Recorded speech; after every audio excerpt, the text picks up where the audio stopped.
സാമുദായിക സാഹോദര്യം നിലനിർത്താൻ ജാതി സെൻസസ് നടത്തുക എന്ന മുദ്രാവാക്യമുയർത്തി ശ്രീനാരായണ ദർശനവേദിയും നാരായൺസ് പഠന കേന്ദ്രവും CSMഉം സംയുക്തമായി ഗുരുമാനവീയം പരിപാടി സംഘടിപ്പിച്ചു.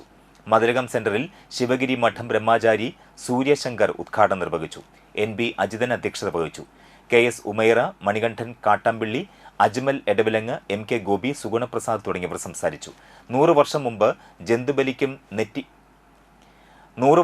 ജന്തുബലിക്കും തെറിപ്പാട്ടിനുമെതിരെ സഹോദരൻ അയ്യപ്പൻ കൊടുങ്ങല്ലൂരിൽ നടത്തിയ പ്രതിഷേധത്തെ സനാതനികൾ ആക്രമിച്ചപ്പോൾ അദ്ദേഹത്തെ രക്ഷിച്ചത് സീതി സാഹിബിന്റെ പിതാവായിരുന്നു. ആ കുടുംബത്തിലെ അംഗം PA സീതിയെ ഗുരുമാനവീയത്തിന് വേണ്ടി സൂര്യശങ്കർ ആദരിച്ചു. കൂടാതെ സവർണ സംവരണത്തിനെതിരെ ഒരു ജാതി പിള്ളേരഷ്ട എന്ന സിനിമയുടെ സംവിധായകനും PK റോസി പുരസ്കാര ജേതാവുമായ പ്രശാന്ത് ഈഴവനെയും ചടങ്ങിൽ ആദരിച്ചു. ചേർത്ത് നിർത്തുന്ന വിശ്വാസങ്ങളെയാണ് മുറുകെ പിടിക്കേണ്ടത്. സ്പെയിനിൽ നിന്നൊരു യുവതി ഇവിടെ വന്ന് തുള്ളിയപ്പോൾ ഇത്രയും വാർത്തയാവുന്നത് നമ്മൾ ഈ പുറത്തുള്ള ആളുകൾ എന്തെങ്കിലുമൊക്കെ ചെയ്താലാണ് ഇവിടെയുള്ളതിന് മഹത്വം വരുള്ളൂ എന്ന ഒരു വെള്ളക്കാരനോടുള്ള വിധേയത്വം ഇതുവരെയും നമുക്ക് മാറാത്തതിൻ്റെ, കൊളോണിയൽ